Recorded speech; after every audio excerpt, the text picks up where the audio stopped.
Este es el podcast La Sacó del Estadio con Kenny Garay y Dani Marulanda. Presenta Andrés Nieto Molina. Hey, hola, ¿cómo están? Llegamos a un nuevo episodio de La Sacó del Estadio, el podcast que habla de todos los deportes, las poderosas ligas norteamericanas y mucho fútbol y ahora fútbol americano. De eso vamos a hablar porque comenzó la semana 9 de la NFL y bueno, comenzó con el partido el jueves, el Thursday Night Football, donde ya lo presumíamos en episodios anteriores. Pasó lo que tenía que ocurrir, que volvió Lamar Jackson con los Ravens y aplastaron a los Miami Dolphins, el equipo de este podcast, pues por lo menos de dos de sus integrantes que aman, adoran a muerte de este equipo que no hace sino darle frustraciones, descontentos a muerte. Y tristezas. Nunca se cambia de equipo antes de que venga Marulanda, señor Nieto. Se cambia, hoy por hoy la gente cambia de sexo, de amigos, se puede cambiar de esposa, de nacionalidad, religión, de nacionalidad, de lo que sea, se puede cambiar de trabajo, de empresa, de equipo jamás. Pero definitivamente hay que ser masoquista para vivir en esta calle de la amargura. Y lo que se viene, y lo que se le viene. No, o sea, arriba. Cada vez más cagados y el agua cada vez más lejos. ¡Qué maravilla! Bueno, Andrés, pero arranquemos por lo de Lamar. Primero arranquemos por Lamar y después escuchamos el desahogo de Garay con los Dolphins. La debacle. Sí, bueno. Sí. Lamar Jackson, Andrés, vuelve otra vez al emparrillado. Magnífica palabra mexicana. 4 pases de touchdown, sin ser tan deslumbrante, Andrés. Es muy diferente cuando los Ravens, el equipo de Baltimore, está al comando Lamar Jackson. Es un equipo que tenía solo 2 victorias hasta esta jornada 9, pero ahora es el gran favorito para ganar la división. Y me dirá, ¿pero por qué? Porque Lamar Jackson les da esa posibilidad, es un jugador élite, y el calendario, pues, en cierto sentido va a enfrentar a equipos que están con récord perdedor y rivales de la división. Entonces hoy tiene Baltimore todo de sí para ganar su división y estar en playoffs como se esperaba al arrancar la temporada después de 3 fechas de ausencia de Lamar Jackson. Así que, pues, un pronóstico muy promisorio para la gente de los Ravens. En cambio, la otra cara de la moneda son los Dolphins, Andrés. Yo creo que esto lo he mencionado, lo he ratificado. El plan Tua del 2019, Andrés, son 7 años, es el fiasco más grande en la historia de los Dolphins. Fue la elección más incorrecta que han tenido, porque no tenía podía llegar a la NFL, pero no tenía las condiciones para ser un chico élite, como se vendió en un principio. Y ahora que tiene un contrato de élite, pues es muy complejo para la organización deshacerse de ese contrato. Y el martes 4 de noviembre, Andrés, vienen la manera que siempre hace la NFL cuando se llega a la mitad de la temporada, de reestructurar contratos, de hacer cambios de jugadores. Probablemente varios jugadores de los Dolphins el martes ya no harán parte del equipo. O sea, es un equipo que se vuelve vendedor, como se dice tradicionalmente en esta época de transferencias. Y es otra vez, Andrés, volver a comenzar, otra vez volver a hacer otro plan. No se sabe cuántos años. Dolphins llevan 25 años sin ganar un juego de postemporada. Es el actual equipo con la racha más larga sin lograr un triunfo en playoffs. Y ahí está, Andrés, como dice Garay, por la calle la amargura. Si Garay hoy está en los 50 y pico, le va a vaticinar otros 10 años, Andrés, a no ser que le aparezca en el draft una megaestrella como un Patrick Mahomes, como un Josh Allen, pero eso es muy aventurado pensar que algún día le vaya a llegar un tipo de esos a la organización de los Dolphins. Garay, ahí le doy el paso a usted para que se siga desahogando y su positivismo que siempre lo ha caracterizado con su amor a los equipos.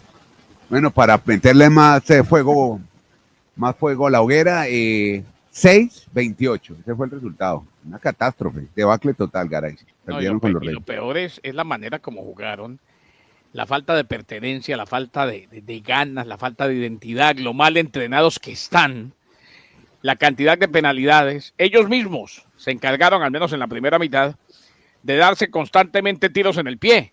Una locura. O sea, una que otra cosita bien, un movimiento del ovoide de la ofensiva medianamente bueno, pero al final terminaban o entregando el balón o soltando el balón. Y en defensiva, pues, la defensa llegó un momento en que funcionó, pero la ofensiva no respondió, no la ayudó. Y bueno, fue una debacle, fue terrible. Los Dolphins volvieron a su realidad. Por eso yo lo decía aquí. Yo no sé qué tanto bien le hacía el partido ante los Falcons y la victoria. Porque si seguían ganando iban a tapar muchas realidades. Este equipo es una debacle total. Este equipo es un desastre. Los que creímos en el proyecto de Tua nos equivocamos. No sé si es el fiasco más grande, pero sí es un fiasco gigantesco. Creo que está ahí arribita en la categoría de más grande, por ahí peleando como la vez que dejaron pasar a Drew Brees. Pero con todo y eso, hombre, no se nos olvide que se vaya Tua, ellos ya saben que tienen que salir de Tua, no soluciona el problema. Que se vaya McDaniel no soluciona el problema. El dueño no se puede ir y sería muy bueno que vendiera el equipo, pero el dueño sí es uno de los problemas. Pero el gran culpable, o sea, si tenemos que buscar un culpable, si nos ponen hoy a todos contra la pared y nos dicen quién es el culpable, de quién tenemos que salir, no se nos puede olvidar que todo esto lo que esto Chris Grier. O sea, más allá de que sí, es un fiasco lo de Tua, no es de él y que nos equivocamos. Pero Chris Grier, a ver, una cosa es que yo compre habiendo visto a Tua en Alabama. Otra cosa es que Marulanda no compre y tenga sus dudas como las tuvo desde el principio. Pero un hombre que está dentro de la NFL no puede equivocarse tantas veces. Él es error tras error.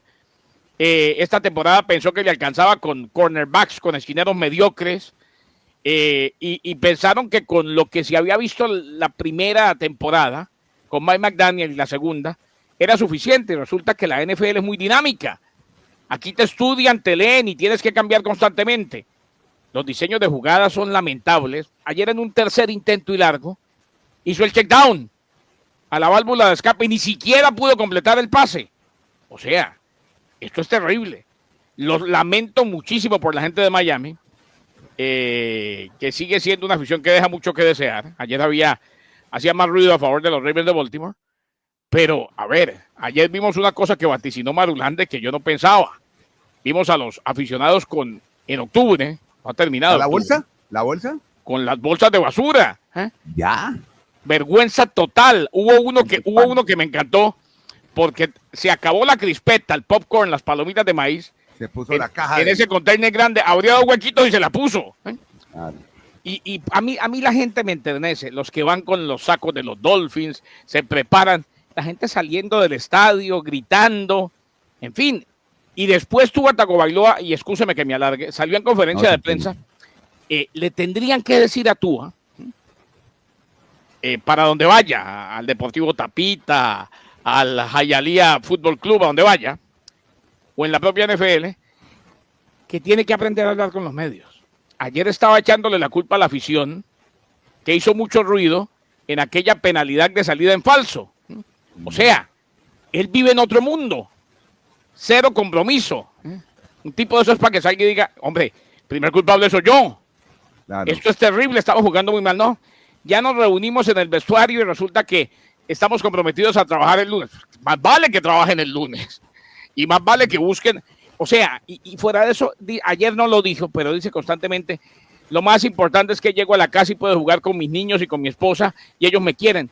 Hombre, estoy de acuerdo, yo también tengo mi fe, también soy cristiano, pero no lo diga constantemente que es un discurso repetitivo y el fanático quiere oír que alguien diga, es culpa mía, me responsabilizo, esto está terrible.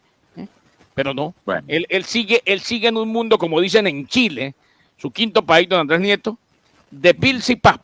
Podcast La Sacó del Estadio. Bueno, hoy no te Garay muy enérgico, muy contradictorio con la organización, pero entonces me va a ir a lo que siempre nos vendió Garay. Bueno, su espíritu siempre positivo, Andrés. No sé si nos va a tocar, no sé si algún día nos va a tocar ver a esa organización en un Super Bowl. Yo le voy a pedir el favor, señor Marulanda, que no cambie su concepto. Usted en el consejo de redacción y Nieto no me deja de mentir. Dijo, no lo vamos a ver. Entonces dígalo aquí. Según usted y yo, no vamos a ver, nos vamos a morir antes que los Dolphins ganen el Super Bowl. Dígalo sin miedo, porque ya cuando sale a la idea dice, no, yo sinceramente en realidad no sé. Por eso yo sí creo que lo voy a ver campeón como bicampeón del Bucaramanga. Bueno, le estoy diciendo al aire exactamente que me voy a quedar con esas palabras proféticas suyas, porque esos son 40 años, miren. Los Dolphins en una década y media, entre la década del 70 y el 80 y 1985, fue a 5 Super Bowls. Pero desde 1985 ya son 40 años sin oler la gran final de la NFL. Y por eso, Andrés, yo admiro mucho a todos los fanáticos de equipos así. A mí me parece eso hermoso porque cuando logran llegar a una final o cuando logran el campeonato, Andrés, se desbordan todas las emociones que han estado reprimidas por años. Yo por eso, Andrés, nunca valoro los títulos del Real Madrid, ni de los Yankees, ni de todos los que se creen reyes de copas, porque es que tienen un camino por la dinámica en el deporte en el que se mueven, que prácticamente todos los años lo pueden hacer. En cambio, estas organizaciones, como la que estamos mencionando, Andrés, es una cosa casi que un hito, que es una situación histórica en el momento que la logren. Quedémonos con el positivismo de Garay, que de pronto algún día, ya que estamos canosos, con un andar cansino, que de pronto nos toque ver esa organización. Gracias, mi amor, te amo, Marulanda. No, a ver, y una rapidita, Andrés. Ayer, Sí, ¿sabe que anoche fue una de esas noches difíciles? Que no pudimos dormir. No, y es que yo ya estaba resignado. Mi hijo me venía texteando, puteando en todos los idiomas a toda la organización, toda la noche en el WhatsApp. Después salió Marulanda con esos comentarios que le clavan a uno un puñal en el corazón y le empiezan a hacer así varias veces.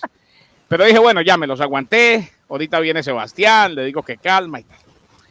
Y estaba ahí viendo cuando de pronto vino la daga, ¿oyó? O sea, yo estuve a punto de llamar a Nieto como para que me hiciera una terapia. ¿Y qué es la daga? Se ausentaba hoy del podcast. No. Un día de asueto. No. Keir Herbstreit, el comentarista, también de ESPN en College Football y que hace los jueves en Amazon Prime, con Al Michaels, le dijo a Al, ¿sabe hace cuánto? Al le dijo a él, ¿sabe hace cuánto que los Dolphins no van a un Super Bowl? Y antes de que le contestara, le dijo Keir Herbstreit, no, olvídese del Super Bowl. Ya cayó el muro. Hace 52 años que no ganan un Super Bowl. Y me di cuenta que son los mismos 52 que tengo yo. Ahí ya casi me muero. Ya medio le bajé volumen, miraba para todos lados, me hacía las manos así. Yo decía, pero ¿qué pasa? 52, claro. Modelo 73. Qué horror. Preocúpese que de pronto no lo va a ver nuevamente campeón. No, ya con eso, ahí casi morí. Le cuento que hasta se me aceleró el ritmo cardíaco. No, cuídese. ¿Usted se mide la presión? ¿Tiene en la casa un aparatico para la... No, yo en ese momento no quería medirme la presión. Marulanda me pegó primero. Mi hijo Sebastián me dio toda la noche. Y salió el colega y compañero y tenga, chao. No, ya. Y yo ya le iba a escribir que hay nuevo líder en el fútbol colombiano y no es Bucaramanga. No, pero vamos a tener el punto invisible. No, y fuera de eso le dicen a uno, quédese porque la fiesta continúa en el posjuego. Yo les dije, el posjuego lo verá su madre. Y apagué, me fui. Tranquilo, viejo Kenny, vamos, que todo tiende a mejorar, todo va a mejorar, no se preocupe, hermano. Mire, más bien vámonos para la NBA porque tenemos, una fuera y otra dentro de la duela, dentro del campo de baloncesto. Hablemos de lo bueno, del deporte, que es lo que nos gusta a nosotros. Esta semana hemos destacado muchos equipos, el Thunder, el Miami Heat, hemos destacado a Nikola Jokic, pero hoy vamos a hablar de San Antonio Spurs, que tiene a su gran figura Víctor Wembanyama y no pierden todavía los Spurs, Dani.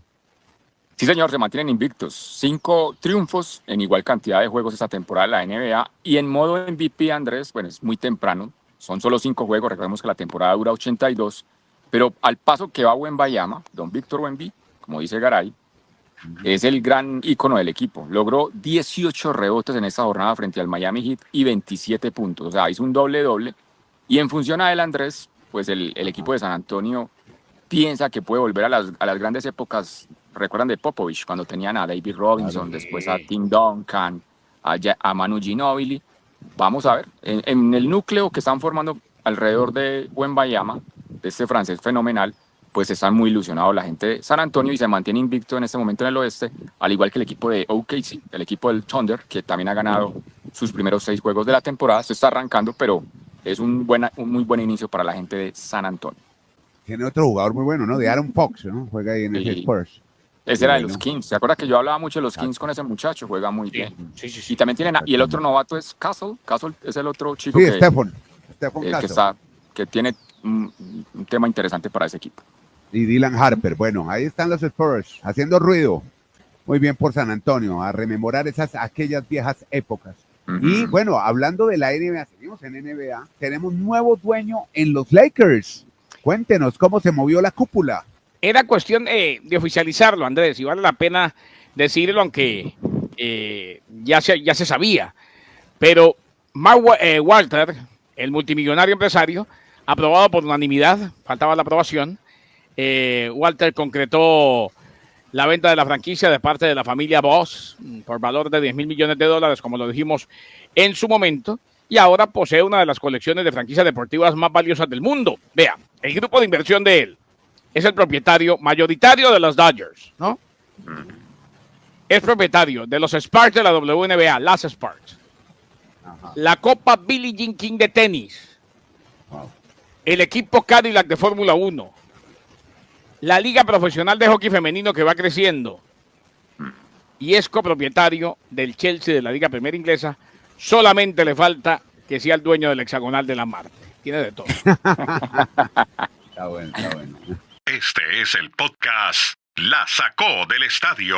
Bueno, y seguimos todavía. Óigame, sigamos ya con NBA para cerrar este capítulo que está muy bueno. ¿Y en qué va el tema de las apuestas?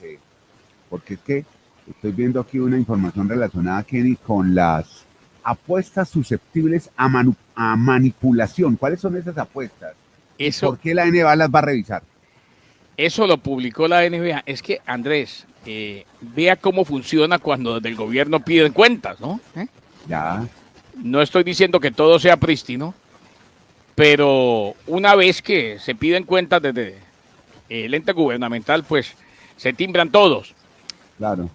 Siguen revisando qué tipo de apuestas, los de la NBA, son las más vulnerables a la manipulación y cuánto deberían poder apostar los usuarios en ellas. Antes de la temporada, habían identificado los tiros libres fallados, las faltas, las pérdidas de balón como tipos de apuestas susceptibles a manipulación y solicitó a las casas de apuestas asociadas que no ofrecieran dichas apuestas. Se confirmó de parte de FanDuel, de DraftKings, le confirmó a ESPN que habían aceptado la solicitud de la NBA.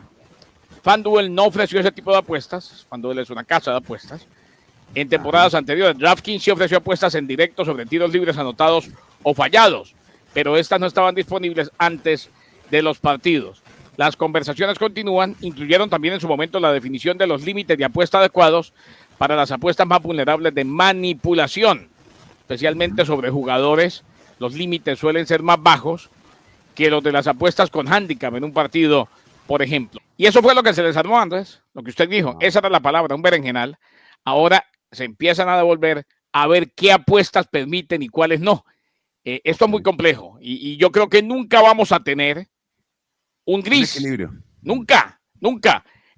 Van a poner unas, van a sacar otras después, porque el que hizo la ley hizo la trampa. Y los apostadores ilegales existen desde que el mundo es mundo y van a existir así los límites.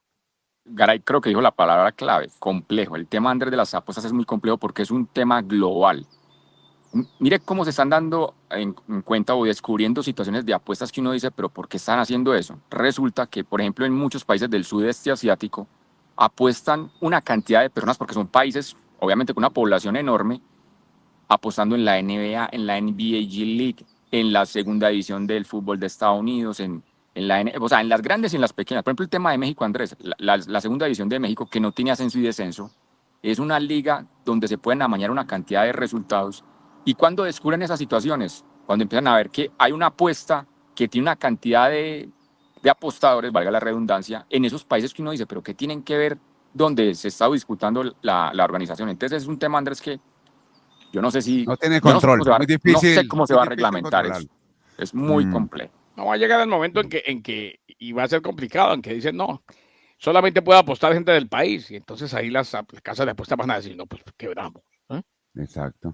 Bueno, ahí tienes, qué problema tan grave y como dicen ustedes, incontrolable. A correr que otra vez lo sacamos al estadio.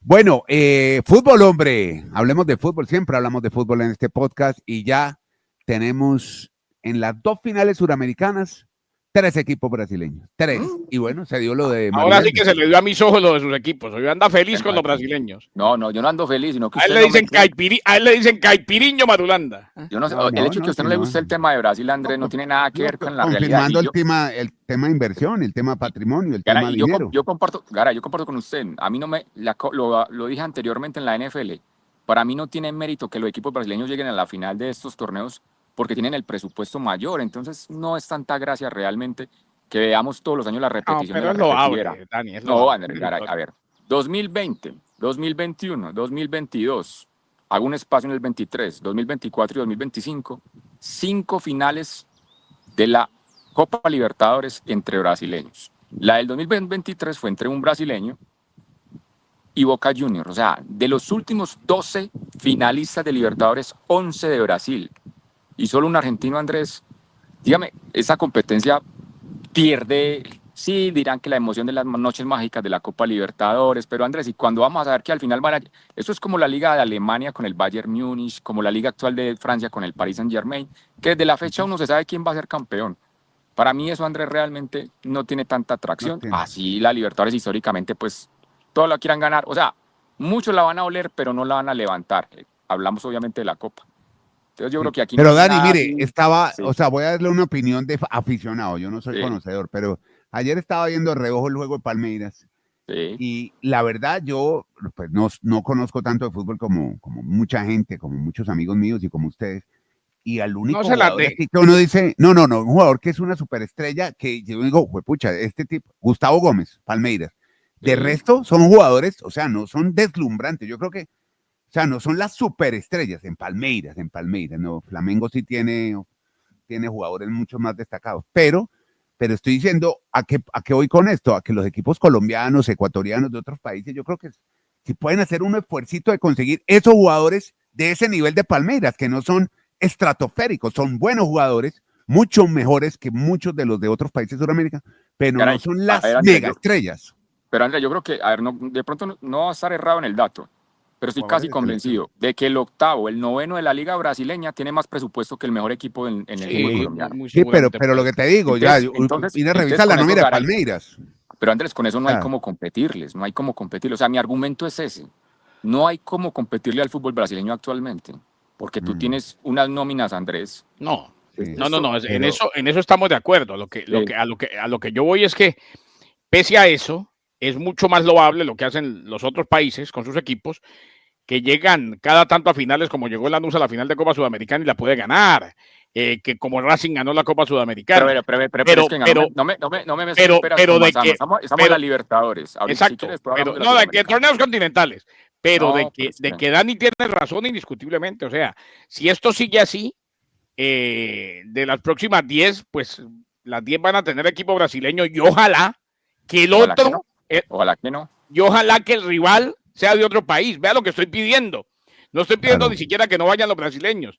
Es que eso de que se empiecen a dar finales brasileñas constantemente sí le quita mucho a la Copa Libertadores. Eso ya no es la Copa Libertadores. Pero por ejemplo, mire, tengo los dos delanteros de Palmeiras. José Manuel López, un jugador argentino que ni siquiera es de selección, no es titular en el...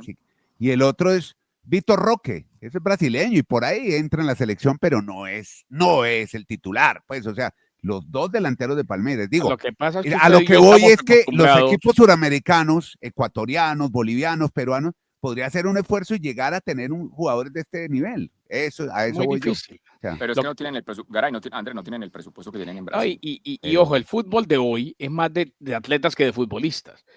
Lo que pasa es que usted y yo estamos acostumbrados a que cuando nos dicen Brasil, esperamos ver un espectáculo de juego bonito, de toque, de alegría, y eso en realidad ya no existe mucho. Es más, hace tiempo que Brasil no tiene al mejor futbolista del mundo. Exacto. Pero vaya a ver por cuánto van a vender a Alan, por cuánto van a vender a Veiga, que hoy no dirán mucho, pero espera, por cómo llegó ese chico Estevao al Chelsea del Palmeiras. Sí. No, y Vinicius llegó de Flamengo, y recuerdo cuando Neymar llegó de Santos, pero en general el fútbol de hoy es más de atletas que de futbolistas. Hoy los deportes son más de atletas que de exponentes de un deporte como tal. Este es el podcast La Sacó del Estadio. Cerremos con una nota de Halloween y de deportes. Kenny Garay. Halloween, que estamos en octubre de 2025. Yo estoy tan naranjita hoy. Por eso muy naranjita. Sí, usted parece calabaza. Parece una calabacita de Antioquia. Bueno, a ver. Llama Marulanda. Sí, una ullamita bonita. Calabaza. Todo el mundo para la casa. Sí, a eso le dicen a los dos. Calabaza, servirme aquí en esta taza. Bueno, a ver. Lo de Halloween y deportes, hombre. No, pero está bueno lo de Marulanda. Calabaza. Dígale a su mamá que me sirva la taza. Bueno, a ver. Venga, dele, con el anuncio de su último libro infantil, se llama Happy Spooky Halloween. LeBron James vuelve a incursionar en el mundo de la literatura. Libro ilustrado de 32 páginas, con ilustraciones de Ariel Landi. Trata sobre el trabajo en equipo y la emoción de Halloween. Su lanzamiento está previsto para el 21 de julio del año que viene por la editorial HarperCollins. Halloween es la festividad favorita de LeBron, quien a menudo se disfraza para la ocasión, y publicar un libro sobre ese día era uno de sus sueños. Bueno, chiquillos, muchas gracias a todos. Hombre, lo siento por el lado de Chile. Gracias a todos por acompañarnos en este su podcast. Malos perdedores, Garay. Andrés, otra vez. Sí le iban a pegar a los de la NUS, ¿no? No. Podcast La Sacó del Estadio.